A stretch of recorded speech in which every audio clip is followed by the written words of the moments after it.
টিভিতে Sherlock Holmes দেখে ফেলুদা মুগ্ধ। বলল, একেবারে বইয়ের পাতা থেকে উঠে এসেছে হোমস আর ওয়াটসন। জানিস তো সে আমাদের যা কিছু শিক্ষা দীক্ষা ওই শার্লক হোমসের কাছে। সব প্রাইভেট ডিটেকটিভের গুরু হচ্ছে হোমস। তার সৃষ্টিকর্তা কোনান ডয়েলের কোনো জবাব নেই। জটায়ু সায় দিয়ে বললেন, লোকটা কত গল্প লিখেছে ভাবুন তো। এত প্লট কি করে যে মাথায় আসে সেটাই ভেবে পাই না। সাথে কি আমার টাক পড়ছে প্লট খুঁজতে গিয়ে মাথার চুল ছিঁড়ে ছিঁড়ে। বাইরে অঝরে বৃষ্টি পড়ছে, তার মধ্যে চা আর ডালমুটটা জমছে ভালো।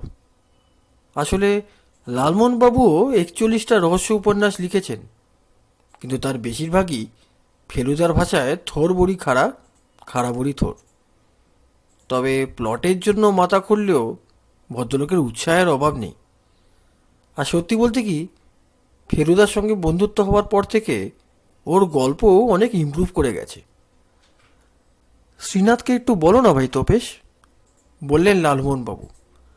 আর এক কাপ চা হলে মন্দ হতো না।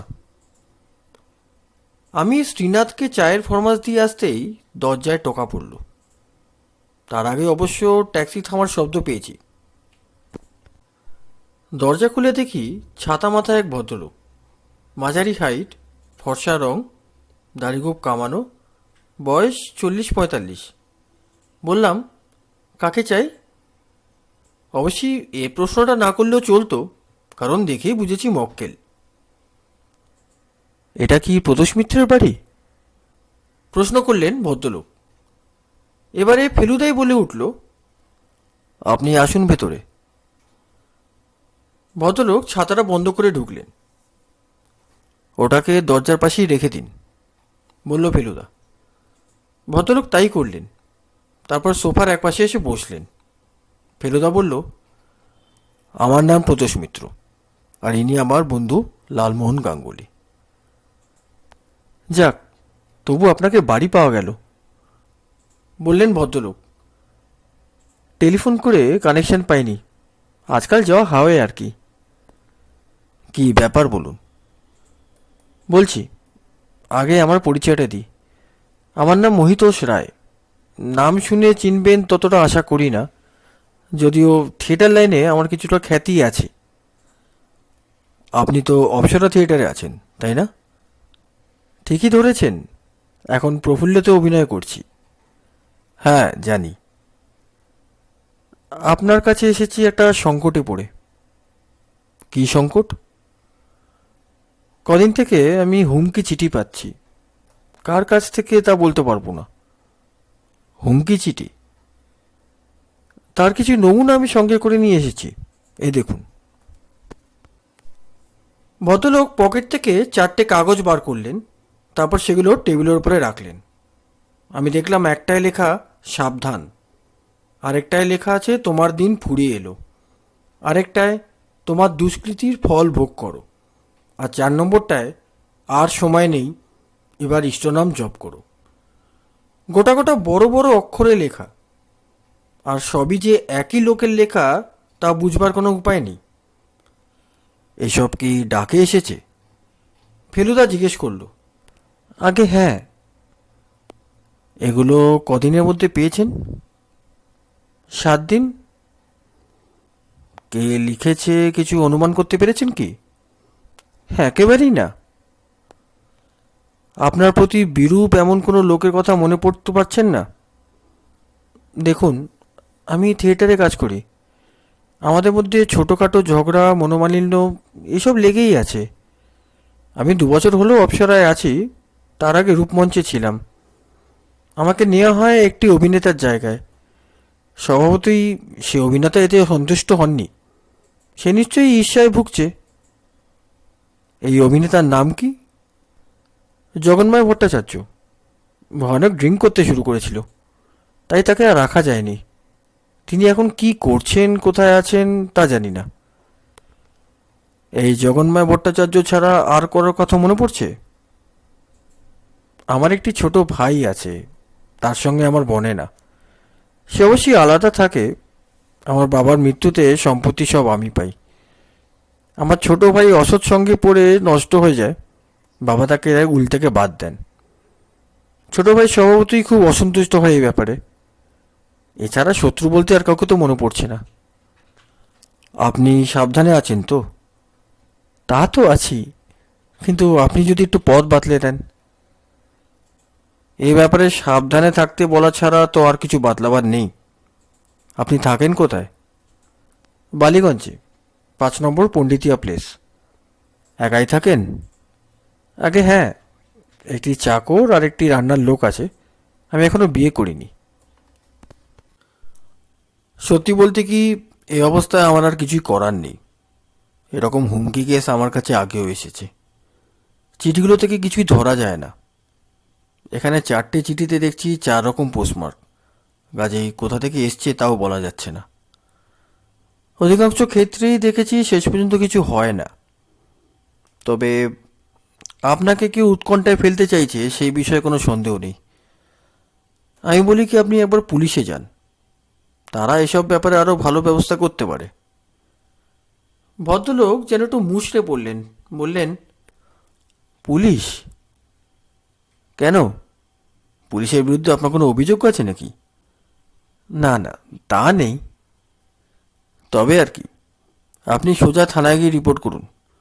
আমায় যা যা বললেন তাই বলুন ওদের। ভদ্রলোক অগত্যা উঠে পড়লেন, ফেলুদা তাকে দরজা অবধি পৌঁছে দিল। তারপর ফিরে এসে বসে পড়ে বলল, ভদ্রলোকের ডান হাতের আঙুলে একটা আংটির দাগ দেখলাম। সেই আংটিটা কোথায় গেছে কে জানে। বেচে দিয়েছেন বলছেন? জটায়ু প্রশ্ন করলেন।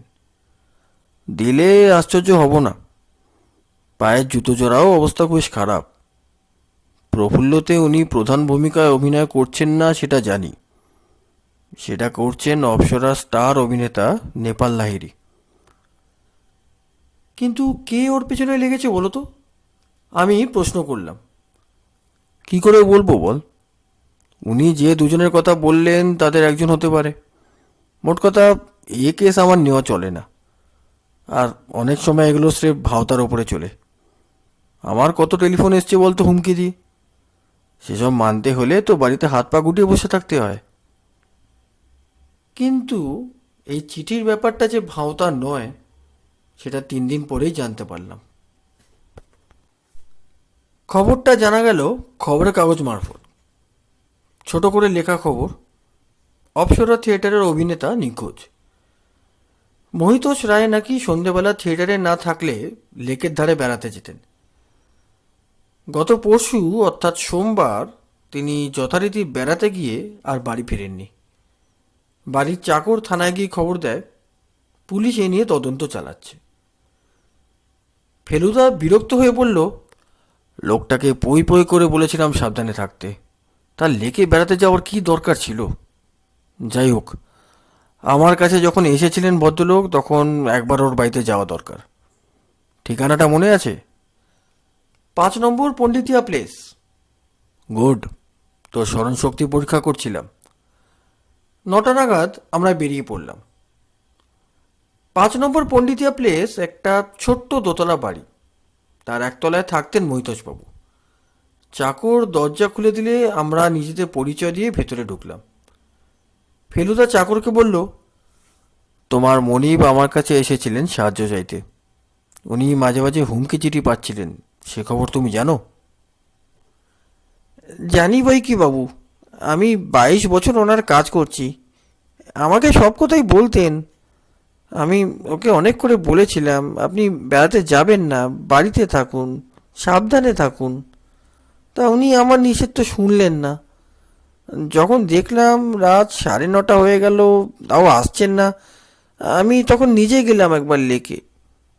কোনখানটায় উনি বসতেন, কোনখানটায় বেড়াতেন, সেটা আমি জানতাম, কিন্তু কই, তাকে তো কোথাও দেখতে পেলাম না। তারপর পুরো একটা দিন কেটে গেল, তারপরেও কোনো খবর নেই। আমি থানায় গেলাম তখন, তেনারা সব লিখে টিখে নিলেন, কিন্তু এখনো পর্যন্ত কিছুই হলো না। ফেলুদা বলল, তুমি এখন আমাদের সঙ্গে একবার আসতে পারবে? লেকে যে জায়গাটায় বসতেন সেটা যদি একবার দেখিয়ে দিতে পারো। হ্যাঁ চলুন বাবু, আমি যাচ্ছি। তোমার নাম কি? দীনবন্ধু বাবু। আমরা তিনজন ট্যাক্সি করে লেকে গিয়ে হাজির হলাম। জলের ধারে একটা আমলকি গাছের পাশে একটা বেঞ্চ, তাতেই নাকি হাঁটা সেরে বসতেন ভদ্রলোক। হাঁটার অভ্যেসটা ডাক্তারি বলে বলে করিয়েছিলেন। এখন চতুর্দিকে কোনো লোক নেই। ফেলুদা তাই খুব মন দিয়ে বেঞ্চি আর চারপাশটা পরীক্ষা করে দেখল। প্রায় মিনিট পাঁচেক তন্ন তন্ন করে খুঁজে খাঁচের মধ্যে একটা পিতলের কৌটো পেল। দীনবন্ধু সেটা দেখামাত্র বলে উঠল, এই কৌটো তো বাবুর ছিল। কৌটোটা খুলে ভেতরে এলাচ আর সুপুরি পাওয়া গেল। ফেলুদা সেটা পকেটে পুরে নিল। তারপর দীনবন্ধুকে জিজ্ঞেস করলো, তুমি কি ভবানীপুর থানায় খবর দিয়েছিলে? আগে হ্যাঁ বাবু। ঠিক আছে, চলো তোমাকে বাড়িতে নামিয়ে দিয়ে আমরা একটু থানায় খবর দিয়ে আসি। মোটামুটি কলকাতার বেশিরভাগ থানার ওসির সঙ্গে ফেলুদার আলাপ আছে। ভবানীপুর থানার ওসি হচ্ছেন সুবোধ অধিকারী। আমরা দীনবন্ধুকে পণ্ডিতিয়া প্লেসে নামিয়ে দিয়ে গেলাম অধিকারীর সঙ্গে দেখা করতে। রাজবাড়ি হলেও বেশ মাইডিয়ার লোক, আর ফেলুদাকে খুব পছন্দ করেন। আমাদের দেখে একটু অবাক হয়ে বললেন, কী ব্যাপার এত সকাল সকাল? আমরা দুটো চেয়ারে বসলাম। ফেলুদা বলল, একটা ডিসঅ্যাপিয়ারেন্সের কেস আপনাদের কাছে রিপোর্টেড হয়েছে, মহিতোষ রায়।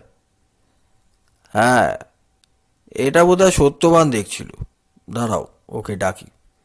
একটু চা চলবে? তা আপত্তি নেই। মিনিট খানেকের মধ্যেই ইন্সপেক্টর সত্যবান ঘোষ এসে গেলেন। ইনিও ফেলুদার যথেষ্ট চেনা। দুজনে হ্যান্ডশেক করার পর সত্যবান বললেন, কি ব্যাপার বলুন। মহিতোষ রায় বলে একটি অভিনেতা বোধহয় নিরুদ্দেশ হয়েছেন। নিরুদ্দেশ কেন? আমার তো মনে হয় তাকে মেরে ফেলা হয়েছে। তার বাড়ি থেকে বেশ কয়েকটা হুমকি চিঠি পাওয়া গেছে। আর লেকের ধারে মেরে ফেলে গায়ে কিছু ভারী জিনিস বেঁধে লাশ যদি জলে ফেলে দেয়, সে তো আর পাওয়া যাবে না। আপনি এ ব্যাপারে কি করে জড়িয়ে গেলেন? ফেলুদা মহিতোষবাবুর আসার কথাটা বলল। তারপর প্রশ্ন করল, আপনারা কোনো রকম এগোবার রাস্তা খুঁজে পাননি বোধহয়?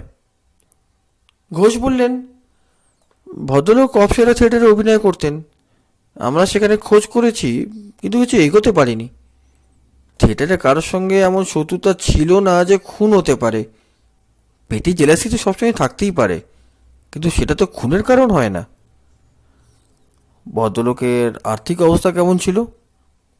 মোটামুটি 1200 টাকা মাইনে পেতেন। একা মানুষ, তাই চলে যেত। অবশ্যই খুনি যে হয়েছে একথা জোর দিয়ে বলা যায় না। ভদ্রলোককে কেউ হয়তো ফুসলে নিয়ে, কিংবা ভদ্রলোক হয়তো নিজেই কোনো কারণে গা ঢাকা দিয়েছেন। আমি আজ লেকের ওখানে গিয়েছিলাম। ভদ্রলোক যে বেঞ্চিতে বসতেন তার পাশেই ঘাসে ওর একটা মশলার কৌটো পাই। তাই বুঝি? হ্যাঁ। তাহলে তো খুন বলেই মনে হচ্ছে। আততায়ীর সঙ্গে স্ট্রাগলের সময় পকেট থেকে কৌটোটা পড়ে গেছিল। তাই তো মনে হচ্ছে। ঠিক আছে, আমাদের এদিক থেকে কোনো খবর পেলে আপনাকে জানাবো। ভেরি গুড, আমিও আপনাদের টাচে থাকব। মিস্টার ঘোষ চলে গেলেন। চা এসে গিয়েছিল। আমরা চা খেয়ে উঠে পড়লাম। বাইরে বেরিয়ে এসে ফেলুদা বলল, একবার অপসরা থিয়েটারে যাওয়া দরকার। ওই কেমিস্টের দোকান থেকে লালমোহনবাবুকে একটা ফোন করে বলে দে উনিও যেন চলে আসেন। ফোন করে আমরা আবার ট্যাক্সি ধরলাম। যেতে হবে সেই শ্যামবাজার। অপসরা থিয়েটারে পৌঁছে দেখি লালমোহনবাবু অপেক্ষা করছেন। কি ব্যাপার মশাই? ভদ্রলোক জিজ্ঞেস করলেন। আজ কাগজ দেখেননি? দেখেছি বই কি, মহিতোষ রায় তো হাওয়া। হাওয়া কেন, বোধহয় খতম। সংক্ষেপে লালমোহনবাবুকে সকালের ঘটনাটা বলে দিল ফেলুদা। তাহলে কি এখন আমরা থিয়েটারের তদন্ত চালাবো? একবার অন্তত ম্যানেজারের সঙ্গে কথা বলি। আমরা ফুটপাতে দাঁড়িয়ে কথা বলছিলাম। এবার গিয়ে ভেতরে ঢুকলাম। গেটে দারোয়ান বলল ম্যানেজারের নাম কৈলাস বাড়ুজ্জে, তিনি তার অফিসেই আছেন। ম্যানেজারের অফিসে পৌঁছতে গেলে একটা ঘর পেরোতে হয়। সেখানে একজন ভদ্রলোক একটা টেবিলের সামনে বসে কাগজপত্র ঘাঁটছিলেন। জিজ্ঞেস করলেন আমাদের কি দরকার। ফেলুদা এবার তার একটা কার্ড বার করে ভদ্রলোকের হাতে দিয়ে বলল, একবার যদি কৈলাসবাবুর সঙ্গে দেখা করতে পারি। ভদ্রলোক আমাদের অপেক্ষা করতে বলে গেলেন ভেতরের দিকে। মিনিট খানেক পরে বেরিয়ে এসে বললেন, আপনারা আসতে পারেন। আমরা তিনজনে গিয়ে ম্যানেজারের ঘরে ঢুকলাম। বেটে মোটা কালো ভদ্রলোক, নাকের নিচে একটা সরু গো, বয়স আন্দাজ 50। বললেন, আপনার নাম তো শুনেছি, কিন্তু হঠাৎ আমার এখানে আসার প্রয়োজন হলো কেন সেটাই ভাবছি। ফেলুদা বলল, আপনার একজন অভিনেতা সম্বন্ধে কিছু জানার ছিল, যিনি দুদিন হলো নিখোঁজ। মহিতোষের কথা বলছেন? সে ব্যাপারে তো পুলিশ এসে এক দফা এনকোয়ারি করে গেছে। ভদ্রলোক আমার কাছে এসেছিলেন, কতগুলো হুমকি চিঠি পেয়েছিলেন সেই নিয়ে আমার পরামর্শ নিতে। হুমকি চিঠি? তাহলে কি ও খুন হয়েছে নাকি? আমি তো ভাবলাম পাওনাদারের কাছ থেকে গা ঢাকা দিয়েছে। না, ঠিক সেরকম তো মনে হচ্ছে না। অবশ্যই ও গিয়ে যে আমাদের একটা খুব বড় ক্ষতি হয়েছে তা বলতে পারছি না। প্রশান্ত মোটামুটি চালিয়ে নিচ্ছে। পুলিশ কালকেই এসেছিল, আমরা বিশেষ কোনো ইনফরমেশন দিতে পারিনি। মহিষেস একটু চাপা টাইপের চরিত্র ছিল, ও কারোর সঙ্গে খুব একটা মাখামাখি করতো না। অভিনয় মোটামুটি ভালোই করতো, তবে ওর ইচ্ছে ছিল প্রফুল্লতে মেন রোল করবার, সে ক্ষমতা ওর ছিল না। ওর কোনো শত্রু ছিল না বলছেন? বলছি তো, শত্রুও না, বন্ধুও না। জগন্ময় ভট্টাচার্য বলে এককালে আপনাদের এখানে একজন অভিনেতা ছিলেন। ছিল, কিন্তু তাকে তো অনেকদিন আগেই ছাড়িয়ে দেওয়া হয়েছে। তার জায়গাতেই মহিতোষকে নেওয়া হয়, তাই তো? তা বটে, এটা আপনি ঠিক বলছেন, আমার খেয়াল হয়নি। এই জগন্ময় ভট্টাচার্যের বাড়ির ঠিকানা আপনার কাছে আছে? পুরনো ঠিকানা আছে, সে তো এখন সেখানে নাও থাকতে পারে। কৈলাসবাবু একটা ঘন্টা টিপলেন। পাশের ঘর থেকে একটা বছর 25-এর বয়সের ছেলে এসে দাঁড়ালো। এনাদের জগন্ময়ের ঠিকানাটা দিয়ে দাও তো। 1 মিনিটের মধ্যেই ঠিকানা এসে গেল। 27 নম্বর নির্মল বোস স্ট্রিট। লালমোহনবাবু বললেন রাস্তাটাও জানা। আমরা উঠে পড়লাম। জগন্ময় বাবুর বাড়ির ঠিকানায় গিয়ে খোঁজ করে জানলাম ভদ্রলোক এখনও সেখানেই আছেন। ফেলুদা চাকরের হাতে তার কার্ডটা পাঠিয়ে দিল। অল্পক্ষণের মধ্যেই আমাদের ডাক পড়ল। আমরা একটা তক্তপোষ পাতা ঘরে গিয়ে হাজির হলাম। তাতে একটি রোগা রোগা, রুগ্ন বললেই বোধহয় ঠিক বলা হবে, ভদ্রলোক বসে আছেন। আমরা ঘরে ঢোকাতেও তিনি বসেই রইলেন। হঠাৎ আমার সঙ্গে ডিটেকটিভের কী প্রয়োজন পড়ল? ভদ্রলোকের প্রথম প্রশ্ন। ফেলুদা বলল, আপনি কি মহিতোষ রায় বলে একজন অভিনেতাকে চিনতেন? চিনতুম বললে ভুল হবে। সে এলো আর আমি বরবাদ হয়ে গেলাম, এই চেনা। কিন্তু সে তো দেখছি উধাও হয়ে গেছে। উধাও নয়, খুব সম্ভবত খুন হয়েছেন। খুন? অবশ্যই আমার তাতে বুক পেটে কান্না আসবে তা নয়। সে আমার ভাত মেরেছিল, সেটাই হচ্ছে আমার কাছে সবচেয়ে বড় ট্রুথ। তার মৃত্যুর আগে মহিতোষবাবু কতগুলো হুমকি চিঠি পেয়েছিলেন, সে ব্যাপারে আপনি কোনো আলোকপাত করতে পারেন? আমি চিঠিগুলোও লিখেছিলাম কিনা সেটাই জানতে চাইছেন তো? আপনার তার উপরে এখনও যথেষ্ট আক্রোশ আছে দেখছি। সেটা আপনি কথাটা তুললেন বলে। মহিতোষ রায়ের ব্যাপারটা অতীতের, এ নিয়ে আমি আর মাথা ঘামাই না। আমি তারপরে দীপ্তি থিয়েটারে কাজ পেয়ে যাই, এখনও সেখানেই আছি। যা পাচ্ছি তাতে আমার চলে যায়। মদ ছেড়ে দিয়েছি, আমি সাথেও নেই পাঁচেও নেই। কেবলমাত্র একটা সমস্যা আছে, তা হলো হাঁপের কষ্ট। এছাড়া আমি দিব্যি আছি। মহিতেশ্বর কথা আপনি মনে করিয়ে দিলেন বলে, নইলে আমি ভুলেই গেছিলাম। আপনি অপ্সরা ছাড়ার পর মহিতোষবাবুর সঙ্গে আপনার এখনও দেখা হয়নি? নো স্যার, একবারও না। এমনকি মঞ্চে পর্যন্ত ওকে দেখিনি। অপ্সরা থিয়েটারে আমি যাই না। এরপর 3 মাস কেটে গেছে। এর মধ্যে মহিতোষবাবুর কোনো খবর পাওয়া যায়নি। তিনি যে আততায়ীর হাতে প্রাণ হারিয়েছেন তাতে সন্দেহ করার কোনো কারণ নেই। অপ্সরা থিয়েটারে আরেকবার যাওয়া হয়েছিল, ওখানে যদি কোনো খবর থাকে জানবার জন্য। কিন্তু তাতেও কোনো সুবিধা হয়নি। শুধু এই খবরটা পাওয়া গেছে যে মহিতোষ রায়ের জায়গায় আরেকজন অভিনেতা বহাল হয়েছে। এর নাম সুধেন্দু চক্রবর্তী। ইনি প্রফুল্লতে অভিনয় করছেন মহিতোষের জায়গায় এবং বেশ ভালোই করছেন। ফেলুদা এর মধ্যে মহিতোষ রায় সম্পর্কে আরও খবর নিয়েছে। ওর ছোট ভাই শিবতোষের সঙ্গে কথা বলে জেনেছে যে সে দাদার সঙ্গে কোনো সম্পর্ক রাখেনি। ফেলুদা জিজ্ঞেস করল, আপনার দাদার সঙ্গে আপনার বিরোধের কারণ কি শুধু সম্পত্তি? শিবতোষবাবু বললেন, তার বেশি আর কারণের দরকার আছে কি? দাদা বাবাকে খোসামত করতেন, আমি সেদিকে যাইনি। খোসামত আমার ধাতে নেই। ছোট ছেলে বলে আমাকে সবসময় ছোট করেই দেখা হয়েছে। বাবাও তাই করেছেন, দাদা তো বটেই। তাই আমি সম্পত্তি থেকে বঞ্চিত হলাম। এতে বিরোধের সৃষ্টি হবে তাতে আর আশ্চর্য কি? কথাগুলো শুনে আমার মনে হচ্ছিল শিবতোষবাবুর এখনও পুরো মাত্রায় আকাশ রয়েছেন দাদার উপরে। ফেলুদা বলল, আপনি মহিতোষবাবুর মৃত্যু সম্বন্ধে কোনো মন্তব্য করতে চান কি? এটা হয়তো আপনি বোঝেন যে তিনি যদি আততায়ীর হাতেই প্রাণ হারান তাহলে সেই আততায়ী আপনি হওয়া কিছু আশ্চর্য নয়। আমি গত 5 বছর দাদার মুখ পর্যন্ত দেখিনি। তার সঙ্গে আমার সমস্ত সম্পর্ক চুকে গিয়েছিল, আর তার থিয়েটারের জীবনের সঙ্গে আমার কোনো সম্পর্ক ছিল না। যেদিন মহিতোষবাবু নিখোঁজ হন সেদিন সন্ধেবেলা 6টা থেকে 8টার মধ্যে আপনি কি করছিলেন মনে পড়ে? রোজা করি তাই করছিলাম। আমার বন্ধুদের সঙ্গে তাস খেলছিলাম। কোথায়? সর্দার শঙ্কর রোড, 11 নম্বর, অনুপ সেনগুপ্তের বাড়ি। আপনি খোঁজ নিয়ে দেখতে পারেন। ফেলুদা এটা চেক করার জন্যে সর্দার শঙ্কর রোডে শিবতোষবাবুর বন্ধুর বাড়িতে গেছিল। তিনি বলে দেন যে তাদের বাড়িতে রোজ তাসের আড্ডা হয় এবং শিবতোষবাবু নিয়মিত আসেন। একটা বড় সাসপেক্টকে তাই ফেলুদাকে নাকচ করে দিতে হলো। পরদিন সকালে লালমোহনবাবু এসে বললেন, মশাই, এ কেসটা কোনো কেসই না।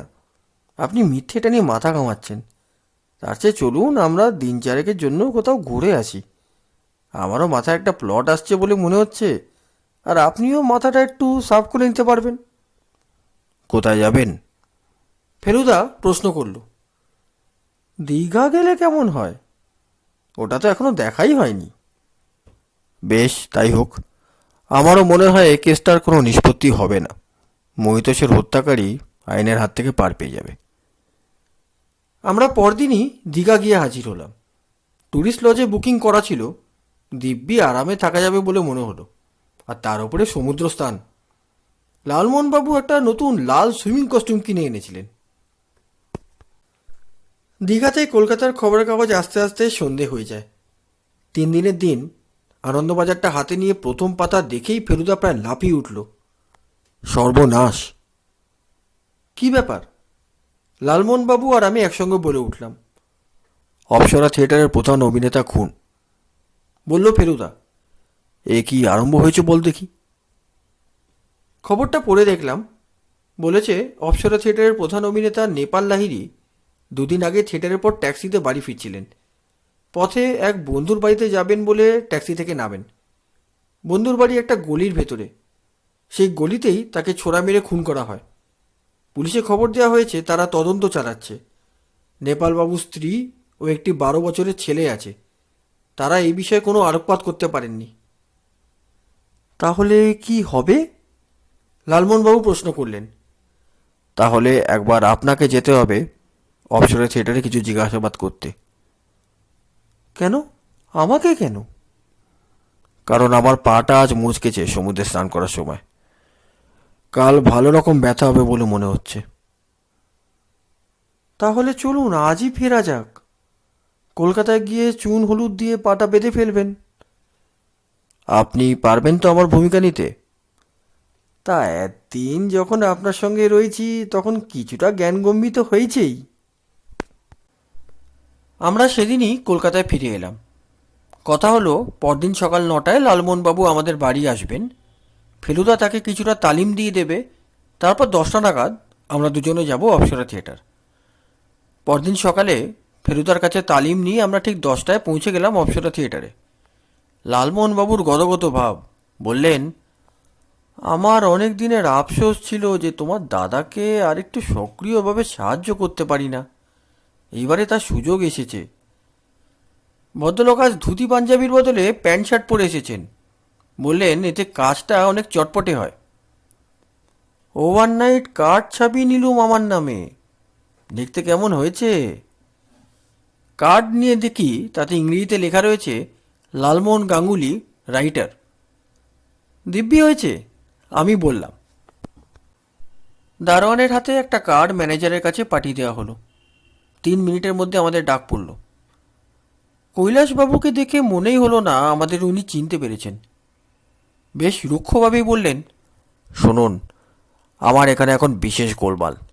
আপনি যদি নতুন নাটক নিয়ে এসে থাকেন তো অন্য সময় হবে, এই কটা দিন বাদ দিন। লালমোহনবাবু জিভ কেটে বললেন, নতুন নাটক নয় স্যার, আমি এসেছি প্রদোষ মিত্রর কাছ থেকে। উনি অসুস্থ, তাই নিজে আসতে পারলেন না। উনি এর আগে মোহিতোষ রায়ের ব্যাপারে একবার আপনার সঙ্গে দেখা করেছিলেন, তখন আমিও এসেছিলাম ওর সঙ্গে। হ্যাঁ, মনে পড়ছে। তা আপনি কি জানতে চাইছেন? খবরের কাগজে যা বেরিয়েছে তার বেশি কিছু বলার নেই। একটা প্রশ্ন ছিল, নেপালবাবু কি মোহিতোষবাবুর মতো হুমকি চিঠি পেয়েছিলেন? পেয়েছিল, তবে সে বিষয়ে প্রথম কদিন চেপে রেখেছিল, কোনো পাত্তা দেয়নি। তারপর 3 দিন আগে প্রথম আমাকে বলে। চিঠি পাচ্ছিল প্রায় 10 দিন থেকে। সে চিঠি আপনি দেখেছেন? 2-3টে দেখেছি, গোটা গোটা অক্ষরে লেখা। হুমকি চিঠি যেরকম হয় সেরকমই আর কি। আমি ওকে সাবধানে থাকতে বলি, কিন্তু নেপাল মঞ্চে হিরো সাজতো বলে নিজেকেও একটা হিরো বলে মনে করতো। সে বলে এইসব হুমকিতে আমি ঘাবড়াই না। তিনি থাকতেন কোথায়? নকুলেশ্বর ভট্টাচার্য লেনে, 27 নম্বর। উনি কি বিবাহিত ছিলেন? হ্যাঁ। কাগজে লিখেছে উনি ওর এক বন্ধুর বাড়ি যাবেন বলে ট্যাক্সি থেকে নেমেছিলেন। এই বন্ধুটিকে আপনি জানেন? গলিতে বাড়ি বলে যখন বলছে তখন শশধর চাটুর্য বলে মনে হয়। সেও অভিনেতা, রূপন থিয়েটারে অভিনয় করে। অপ্সরা থিয়েটারে ওর কোনো শত্রু ছিল না? সে আর আমি কি করে বলবো বলুন। প্রধান অভিনেতাকে সকালেই ঈর্ষা করে। সে অর্থে শুধু আমাদের থিয়েটারে কেন, অন্য থিয়েটারেও নেপালের শত্রু ছিল। তাকে সরাতে পারলে আমার থিয়েটার কানা হয়ে যাবে, এটা অনেকেই জানতো। আপনাদের থিয়েটার কি তাহলে এখন বন্ধ? আজ প্রফুল্লর লাস্ট শো ছিল, সেটা আর হবে না। আমরা তো নতুন নাটক আলমগীর নামা বলে তোড়জোড় করছিলাম। নাম ভূমিকায় তো নেপালেরই কথার কথা ছিল। এখন অন্য অ্যাক্টরকে ট্রাই করা হচ্ছে। একজন নতুন লোক এসেছে। কেমন তিনি? মন্দ নয় বোধহয়। দাড়ি গোপ নিয়ে আলমগীর সাজবার চেহারা নিয়ে চলে এসেছে। তার মেকআপ লাগবে না। এবার আমার একটা কথা মনে পড়ল। বললাম, এখানকার মেন অ্যাক্টরদের বাড়ির ঠিকানাগুলো নিয়ে নিন। ফেলুদা হয়তো ওদের কারোর সঙ্গে কথা বলতে চাইবে। হ্যাঁ, এটা ঠিক বলেছ, বললেন লালমোহনবাবু। কৈলাসবাবুকে বলতে আবার ঘণ্টা টিপে ও সেক্রেটারিকে আমাদের সব নাম দিয়ে দিতে বললেন। যে বন্ধুর বাড়িতে সেদিন নেপালবাবু যাচ্ছিলেন, তিনি কোথায় থাকে বলতে পারেন? কাগজে দেখেননি? খুনটা হয়েছে মতি মিস্ত্রি লেনে, কাজেই তিনিও সেখানেই থাকতেন। আমরা ভদ্রলোককে আর বিরক্ত না করে উঠে পড়লাম। একবার মতি মিস্ত্রি লেনে শশধর চাটুর্যের বাড়ি যাওয়া দরকার। মতি মিস্ত্রি লেনে 3জনের বেশি লোক পাশাপাশি হাঁটতে পারে না। আমরা গাড়ি বড় রাস্তায় দাঁড় করিয়ে গলির দিকে এগোলাম। মোড়ে একটা পানবিড়ির দোকান। মালিককে জিজ্ঞেস করতে বলে দিল শশধর চাটুর্যে 3 নম্বর বাড়িতে থাকেন। 3 নম্বরের দরজায় টোকা মারতে একজন ভদ্রলোক দরজাটা খুললেন। কাকে চাই? আমরা শশধর চাটুর্যে খোঁজ করছিলাম। আমি সেই লোক। আপনাদের প্রয়োজন? লালমোহনবাবু একটা কার্ড বার করে দিতে ভদ্রলোকের চোখ জলজল করে উঠল। আপনি কি সেই বিখ্যাত রহস্য রোমাঞ্চ কাহিনীর লেখক? লালমোহনবাবু একটু বিনয় করলেন। বিখ্যাত কিনা জানি না, তবে আমি সেই লোক। আরে বাবা, আপনার সব বই যে আমার পড়া, তো হঠাৎ এ গরিবের বাড়িতে কি মনে করে? আমি এসেছি আমার বন্ধু গোয়েন্দা প্রদোষ মিত্রের তরফ থেকে। তার নামও তো শুনেছি। আপনারা ভেতরে আসুন, ভেতরে আসুন। এতক্ষণে ঘরের ভেতরে ঢুকলাম আমরা। একটা তক্ত পেশেই প্রায় ঘরটা ভরে আছে, তবে তার সঙ্গে দুটো কাঠের চেয়ার রয়েছে। লালমোহনবাবু চেয়ারে বসে বললেন, আপনার বন্ধু খুনের ব্যাপারে আমরা তদন্ত করছি, সে সম্বন্ধে আপনি যদি কিছু বলেন। আমি আর কি বলবো, সে আমার বাড়িতে ঢোকার আগেই তো খুন হয়। পাড়ার একটি ছেলে আমাকে খবর দেয়। 22 বছর হলো আমাদের বন্ধুত্ব, যদিও রাইভেল থিয়েটারে আমরা অভিনয় করতাম। ওর কোনো শত্রু ছিল বলে জানেন? নেপালে শত্রু থাকবে না? সে এত বড় একটা হিরো, অন্য সব অভিনেতা সে ঈর্ষার পাত্র, তার তো শত্রু থাকবেই। বিশেষ কারোর নাম মনে পড়ছে না? না, তা পড়ছে না। সেরকম কোনো নাম নেপাল করেনি কখনো আমার কাছে। সে কাউকে বিশেষ একটা তোয়াক্কা করতো না, একটু বেপরা গছের লোক ছিল। তার পেশায় তার সমকক্ষ খুব কমই ছিল। অন্য বহু থিয়েটার তাকে অনেক টাকার লোভ দেখিয়েছে, কিন্তু অপ্সরায় তার অভিনয় জীবনে শুরু বলে সে আর কোথাও যায়নি। তিনি যে হুমকি চিঠি পাচ্ছিলেন সে কথা আপনাকে বলেছিলেন? বলেছিল বই কি, কিন্তু সে পাত্তাই দেয়নি। এক নামকরা জ্যোতিষী তাকে বলেছিল সে 82 বছর বাঁচবে। সেটা সে বিশ্বাস করত। বলতো ওই বয়স অবধি সে অভিনয় চালিয়ে যাবে, আর মঞ্চের ওপরই শেষ নিঃশ্বাস ত্যাগ করবে। শশধরবাবু একটা দীর্ঘশ্বাস ফেললেন।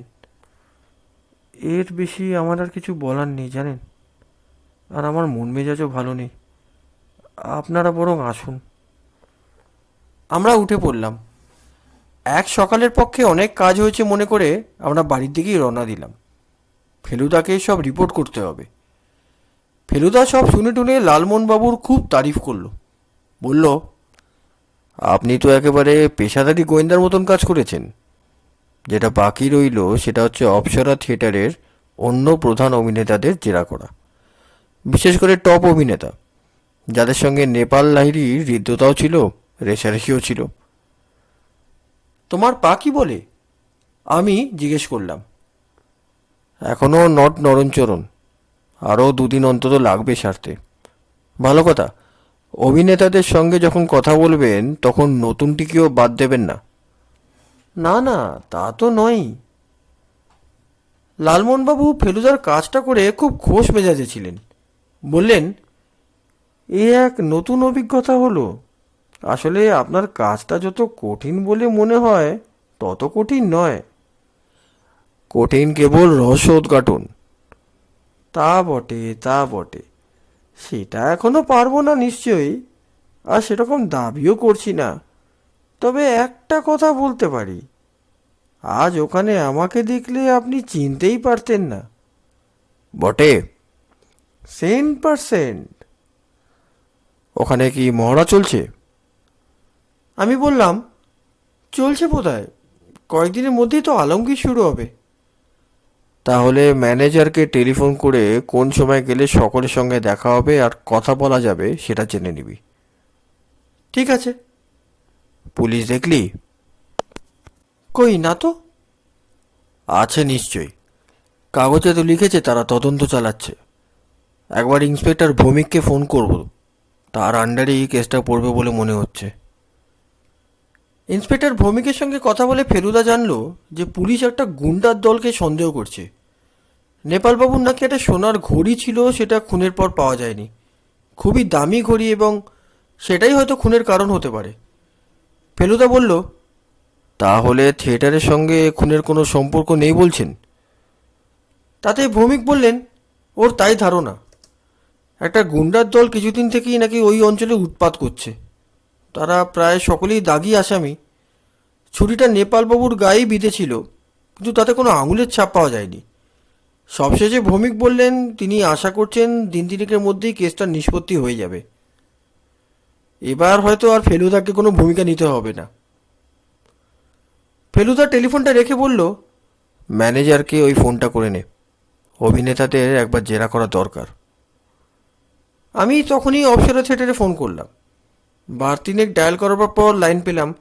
ম্যানেজার বললেন, পুলিশ 1 দফা জেরা করে গেছে সকলকে, তবে আপনারা যদি আবার করতে চান তাহলে সকাল 10:30টায় আসুন। আমি ফোনটা নামিয়ে রাখার পর ফেলুদা বলল, টপ 3 জন আর ওই নতুন অ্যাক্টরটিকে জেরা করলেই হবে। পরের দিন সকাল 10:30 আগেই আমরা পৌঁছে গেলাম অপ্সরা থিয়েটারে। ফেলুদাকে দেখে এসেছি, তার আজও পায়ে ব্যথা রয়েছে। লালমোহনবাবু আজ আরও স্মার্ট, তার হাঁটা চলা এবং কথা বলার ঢংই বদলে গেছে। আমরা প্রথমে ম্যানেজারের সঙ্গে দেখা করে বললাম যে আমরা 3জন টপ অভিনেতা আর নতুন অভিনেত্রীটিকে প্রশ্ন করতে চাই। তাহলে ধরণীকে দিয়ে শুরু করুন। ধরণী সান্যাল, সে এখানের সিনিয়র মোস্ট আর্টিস্ট, 26 বছর হলে এই কাজ করছে। আমাদের জেরার জন্য ম্যানেজারের পাশের ঘরটি খালি করে দেওয়া হলো। ঘরে একটি সোফা আর 3টে চেয়ার রয়েছে। একজন বছর 50-এর ভদ্রলোক এসে ঢুকলেন। সিংহের কিশোরের মতো চুল, তার বেশিরভাগই সাদা, ঢুলুঢুলু চোখ, গায়ের রং মাঝারি। আমার নাম ধরণী সান্যাল, বললেন ভদ্রলোক।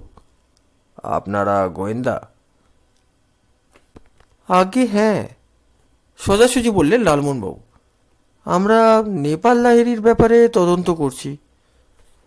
নেপাল হুমকি চিঠি পাচ্ছিল, বললেন ধরণীবাবু। তাকে বললুম সাবধান হতে, সে কথা কানেই তুললে না। এর মধ্যে গেছে মতি মিস্ত্রি লেনে। আরে বাবা, বন্ধুর সঙ্গে কদিন না হয় নাই দেখা করলে। আমি তো ওকে পুলিশে খবর দিতে বলেছিলাম, কিন্তু ও গাই করলো না। ঠিক এরকম হয়েছিল আমাদের আরেক অভিনেতার, মহিতোষ রায়। অবশ্যই মহিতোষের মৃত্যুটা থিয়েটারের পক্ষে অত বড় লস নয়। নেপালবাবুর কোনো শত্রু ছিল বলে জানেন? থিয়েটারের টপ পজিশনে বসে থাকলে তার শত্রু থাকবেই। মানুষের 6 রূপের মধ্যে একটি হলো মাৎসর্য। নেপালে শত্রু থাকবে না? তবে যদি জিজ্ঞেস করেন কোন শত্রু এই কুকীর্তি করেছে, বা শত্রু ছাড়া অন্য কেউ করেছে কিনা, তা বলতে পারবো না। আপনার বাড়িতে তার যাতায়াত ছিল? আগে না, এমনিই থিয়েটারে সপ্তাহে 3 দিন দেখা হচ্ছে। তার উপরে সে আমার এমন বন্ধু ছিল না যে অন্যদিনও দেখা করব। যেদিন খুন হয় সেদিন সন্ধ্যাবেলা আপনি কি করছিলেন? কালীকিঙ্কর ঘোষের বাড়ি কীর্তন শুনছিলাম। ইচ্ছা করলে যাচাই করে নিতে পারেন। ঠিক আছে, আপনাকে আর কোনো প্রশ্ন করার নেই। এবার এলেন দীপেন বোস, বয়স 45, মাথা ভর্তি কোকড়া চুল, ঠোঁটের কোণে একটা সিগারেট, দাড়িগোঁফ নেই।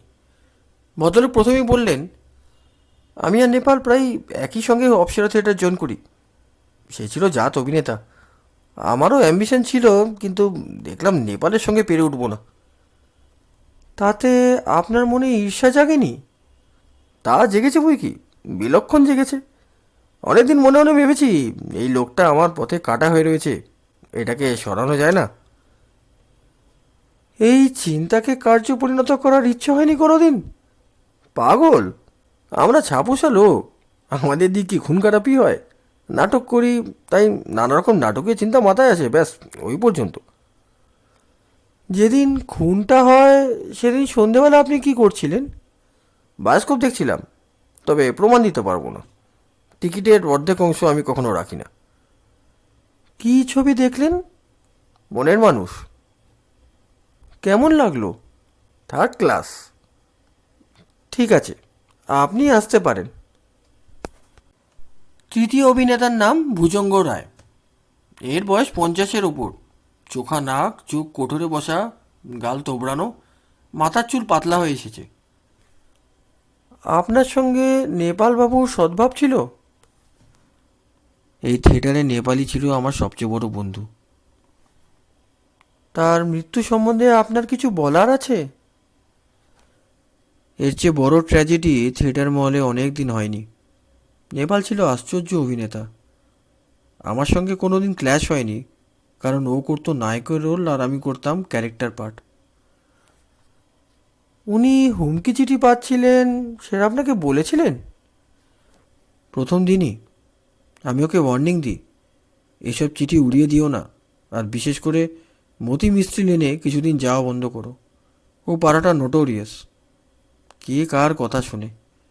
নেপালে বিশ্বাস ছিল তার আয়ু 82 বছর, সেটা কেউ খণ্ডাতে পারবে না। তাহলে আপনার ধারণা গুন্ডার হাতেই তার মৃত্যু হয়?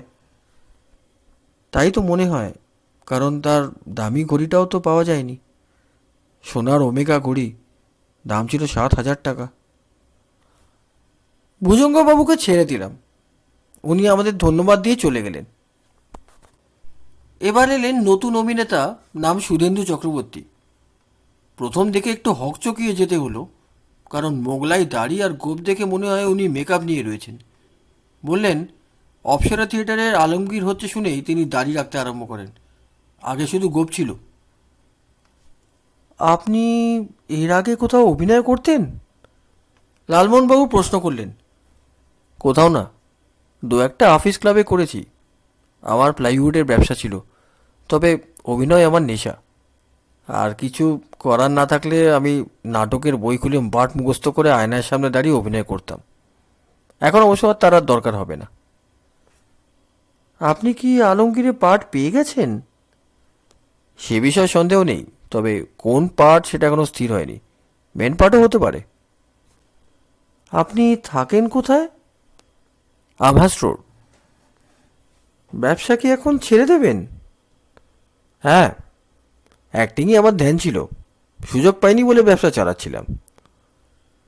ফেলুদাকে যাতে ঠিকভাবে রিপোর্ট দিতে পারি, তাই আমি গোটা কথাটাই টেপ রেকর্ডারে রেকর্ড করে নিচ্ছিলাম। বুঝতে পারছিলাম লালমোহনবাবু প্রশ্নগুলো করছিলেন নিজেকে ফেলুদা হিসেবে কল্পনা করেই। এটা আমাদের কাছে একেবারে একটা নতুন অভিজ্ঞতা। সুধীন্দ্রবাবুকে আর একটাই প্রশ্ন করার ছিল। আপনার সঙ্গে নেপালবাবুর আলাপ হয়েছিল? সামান্যই, তবে ওর অভিনয় আমি আগে অনেক দেখেছি, বেশ ভালো লাগতো। ফেলুদা খুব মন দিয়ে আমাদের রিপোর্ট শুনল, তারপর বলল, আমার অ্যাবসেন্সে তো তোরা বেশ ভালোই চালিয়ে নিতে পারছিস। লালমোহনবাবু বললেন, প্রশ্ন করাটাতে খুব একটা বুদ্ধি লাগে না, আসল কথা হচ্ছে উত্তরগুলো থেকে কি বোঝা গেল। আমি তো মশাই এখনও সেই তিমিরে সেই তিমিরেই। আর গুন্ডা যদি মেরে থাকে লাহিড়িকে, তাহলে তো পুলিশ তার কিনারা করবেই। গুন্ডারা হুমকি চিঠি দিয়ে খুন করে না। তা বটে। তা আপনার কি মনে হয় নেপাল লাহিড়ী আর মহিতোষ রায়কে একজন লোকই খুন করেছে? একজন বা একই দল, সেটাই তো স্বাভাবিক। কিন্তু মোটিভটা? ধরুন, যদি অন্য থিয়েটারের লোকটা খুন করে থাকে, সেখানে তো স্পষ্ট মোটিভ রয়েছে। অপ্সরা থিয়েটারে এখন টপ দুজন অভিনেতাই চলে গেল, ওদের আবার মাথা তুলে দাঁড়াতে কি কম সময় লাগবে? ফেলুদার পায়ে এখনও বেশ ব্যথা, বোধহয় এক্স রে করাতেই হবে। ব্যান্ডেজ বাঁধা পা কফি টেবিলের ওপরে তুলে ও সোফায় হেলান দিয়ে বসেছিল। বলল, তোরা তো অনেক কাজ করলি, এবার আমায় একটু নিরিবিলি কাজ করতে দে। কি কাজ করবে তুমি? চিন্তা করব। একটা আলোর আভাস দেখতে পাচ্ছি অন্ধকারের মধ্যে, সেটাই আরও উজ্জ্বল হওয়া দরকার। লালমোহনবাবু বললেন, আপনি ভাবুন, আমি আপনাকে কোনো রকম ডিস্টার্ব না করে এক কাপ চা খাবো। তপেশ ভাই, ভেতরে একটু বলে দিয়ে শোনা। ফেলুদা দেখলাম ভ্রুকুটি করে চোখ বুজে ফেলেছে। শেষটায় কি ও ঘরে বসেই রহস্যের সমাধান করে ফেলবে নাকি? কিছুক্ষণ চুপ করে থেকে ওটা প্রশ্ন করল, এই সব অভিনেতার সঙ্গে যে কথা বললি, এদের কারোর মধ্যে কোনো বাতিক লক্ষ্য করলি? আমি বললাম, ভুজঙ্গ রায় নস্যি নেন, ধরণী সান্যাল বিড়ি খান, আর সুধীন্দ্র চক্রবর্তী মশলা খান। গুড। আবার কিছুক্ষণ নিস্তব্ধতা। ইতিমধ্যে শ্রীনাথ লালমোহনবাবুকে চা এনে দিয়েছে। ভদ্রলোক বেশ তৃপ্তি সহকারে পান করছেন। আমি একটা পত্রিকার পাতা উল্টে যেতে লাগলাম। ফেলুদার কাছে নানা রকম পত্রিকা আছে, তার বেশিরভাগই অবশ্যই ওয়েস্ট পেপার বাস্কেটে চলে যায়। মিনিট পাঁচেক নিস্তব্ধতার পর ফেলুদার দিকে চেয়ে দেখি ও চোখ খুলেছে, আর সেই চোখ জল জল করছে। লালমোহনবাবু, চাপা স্বরে বলল ফেলুদা। আজ্ঞে? এই যে সুধীন্দ্র চক্রবর্তী, ইনি কি মাঝারি হাইটের ভদ্রলোক? হ্যাঁ। ফর্সা রং? হ্যাঁ।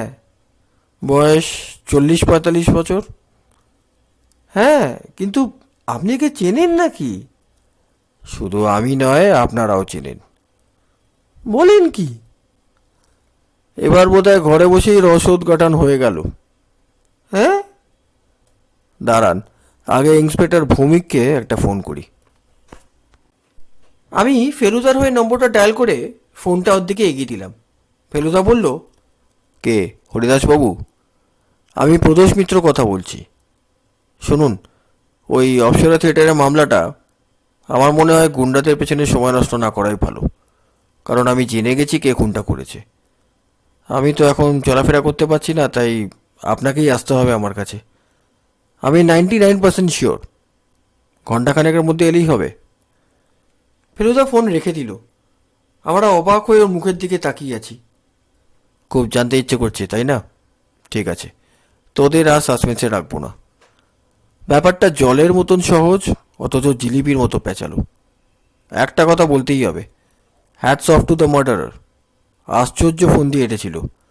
ফেলু মিত্তিরের পর্যন্ত ধোকা লেগে গেছে। আসলে এটা স্রেফ ঈর্ষার ব্যাপার। নেপাল লাহিড়িকে সরিয়ে প্রধান অভিনেতার স্থান দখল করার চেষ্টা, আর তার জন্যই খুন। কিন্তু মহিতোষ রায়? তিনি খুন হননি। হ্যাঁ? না, তিনি এমনভাবে ঘটনাটাকে সাজিয়েছিলেন, হুমকি চিঠি থেকে আরম্ভ করে, যাতে মনে হয় তিনি খুন হয়েছেন। আসলে তিনি এখনও জীবিত এবং বহাল তবিয়তে রয়েছেন ছদ্মবেশে এবং নতুন ঠিকানায়। লেকে গিয়েছিলেন তিনি শুধু মশলার কৌটোটা ফেলে আসতে। তারপর গা ঢাকা দিলেই লোকের সন্দেহ হবে যে তিনি খুন হয়েছেন এবং তার মৃতদেহ লেকের জলে ডুবে রয়েছে। আশ্চর্য মাথা বটে লোকটার। তারপর 3 মাসে দাড়িগোঁফ গজিয়ে অপ্সরা থিয়েটারে আগমন। দাড়িগোঁফে মানুষের চেহারা একদম বদলে যায়, তাই আপনারা চিনতে পারেননি। অপ্সরাতে অভিনেতা দরকার, সুতরাং ওকে না নেওয়ার কোনো কারণ নেই, বিশেষত যখন সুপুরুষ চেহারা আর কণ্ঠস্বর ভালো। সুধেন্দু চক্রবর্তী? Yes sir. মশলার অভ্যেস এখনো যায়নি, যদিও আপনাদের সামনে খেয়ে লোকটা কাছাকাছি করেছে। যাই হোক, তার প্ল্যান একেবারে 16 আনা সফল হতো যদি না আপনারা আমাকে সাহায্য করতেন। লোকটা একটা পাকা খুনি বনে গিয়েছিল স্রেফ উচ্চাবিলাসের বশে। আংটি চুরিটা অবশ্য স্রেফ ভাওতা, কিন্তু ফেলু মিত্তিরকে তো সে চেনে না।